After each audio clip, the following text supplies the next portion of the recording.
Radio here. We're experiencing a few difficulties, so please bear with us, everyone. We're joined with our congressional representative, Miss Virginia Fox. Virginia, earlier this week, Farron and I had the opportunity to go listen and see a colleague of yours here at Wake Forest give a phenomenal speech, none other than Ron Paul. And he has a piece of legislation, actually two pieces of legislation now proposed. First, H.R. 1207, the Federal Reserve Transparency Act, and of course H.R. 833, the Federal Reserve Abolition Act.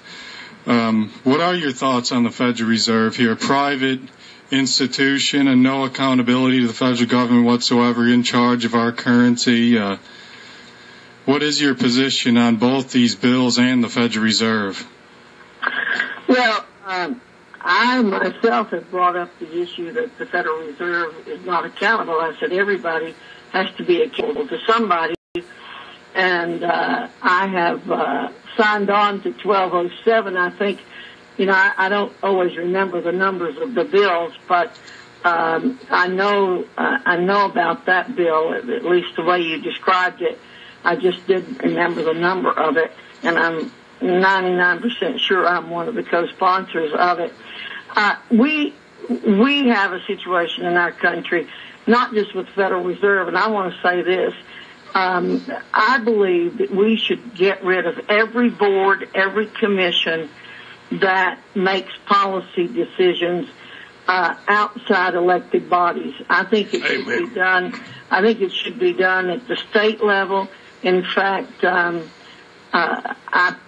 pretty sure I introduced a bill to do that when I was in the state Senate, because I became very disturbed at the fact that elected officials could beg off of decision making by giving it to an appointed commission who are accountable to no one. One of our biggest problems in, I think, our society right now is the lack of accountability.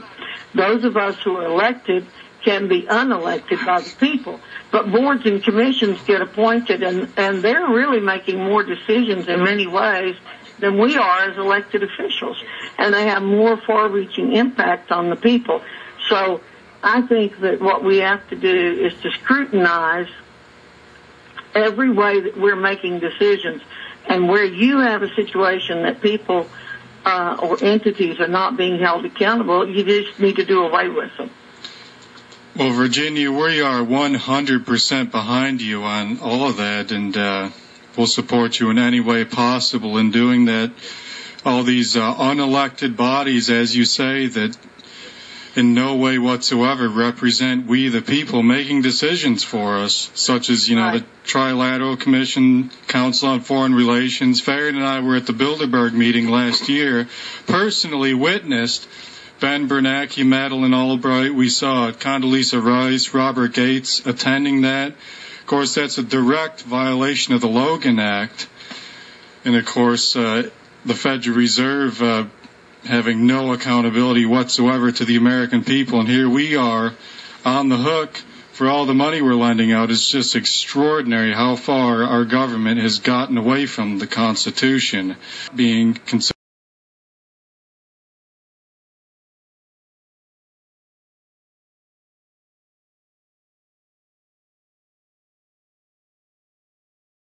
considered terrorists under these guidelines. It's just an extraordinary state that our nation has found itself in. Well, there's an article I read just this morning. It actually came out yesterday. I think it was in Politico in Washington, where the president is pushing the House and the Senate to come to a reconciliation on the budget. The budget is not law. It doesn't even get sent to the president, but it's the framework for the spending. And they're saying in there that they want a new commission to address long-term savings and entitlement programs. And so what they're going to do is to do, and unfortunately, Ronald Reagan did the same thing. They appointed a commission to make recommendations on Social Security. And they said that saves Social Security. But what they'll do, again, is they'll put these people together. The president will tell them what he wants. They'll write it into the commission report, and it'll come out as something being objective and outside the government, therefore good. And that's the direction they're going. Of we the casting the truth. The puppet media dare not report. Long live liberty and death to the new world order. Prepare yourself. This is Real News Radio with your host, Farron.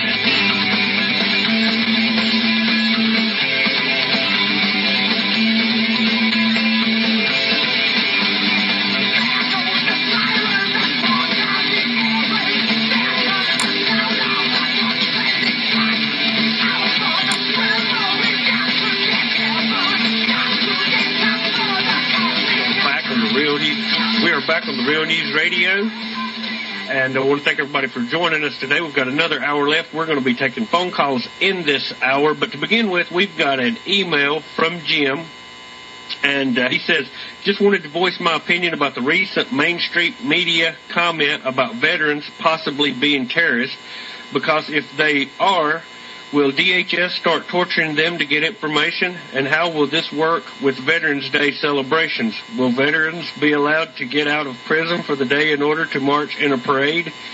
Wise up and rise up, people. This country has gotten plumb crazy. Jim, well, I couldn't agree more, because that was what we were talking about with Ms. Fox with this Department of Homeland Security initiative, where they are now targeting freedom-loving people that dare question the Constitution or goes against this new world order agenda that we see unfolding. So I thought that was a great email. If you'd like to email us while we're on the air, email us at onair@therealnewsradio.com, and we can take your email while we broadcast. Any comment, Brian? It's just a real situation that we're in. I mean, if people can't see just how messed up things are now, I don't know what it would take to wake them up. I mean, we've gotten to the point where veterans are terrorists, where people that support the United States Constitution, our rights, things like, free speech, privacy, we're now the new terrorists. We also have the Bloods, Crips, and untold other gangs throughout the United States that are not considered terrorists. It's just surreal, people. I mean, wake up. And this past Sunday on so the Sunday shows, Homeland Secretary Janet Napolitano on Sunday portrayed veterans as victims, not perpetrators of right-wing extremism, as she sought to combat the political controversy arising out of an April 14th Homeland Security memo warning that returning soldiers could be ripe for domestic terrorism participation. So this is what Jim's referring to. It was in that report that they sent out to all of the law enforcement nationwide. And while we're still on the subject of the Tea Party, and the FBI was spying on Tea Party protesters nationwide during last week's demonstration as part of a covert program conducted without the knowledge of local law enforcement, according to a source named as an FBI current agent. The Northeast Intelligence Network reported that a concerned unnamed FBI agent risked his career in blowing the whistle on the fact that the Tea Party protests were subject to covert surveillance. We didn't get to report this last week, but Brian, as you know, the state of Maryland put its National Guard on alert over the Tea Party protest in that state. So that it went widely unreported, but we had the reports. It was mainstream press. It just wasn't reported. We had members of our group here, We Are Change, North Carolina, actually see FBI at the Tea Party right here in Newton. Oh, yeah? Yeah. And, some got pictures of cars from Homeland Security at the Tea Party protest, but this report right here, again, from the Northeast Intelligence Network, the Department of Homeland Security Intelligence Assessment that is receiving so much attention is just the tip of the proverbial iceberg, and the true patriotic citizens of this country are on the Titanic. This is what bothers me, but it goes far beyond the assessment. They have been very significant changes made over the last few years that redirect the focus and the assets of the intelligent community internally. We are under the microscope now. They won't secure our borders.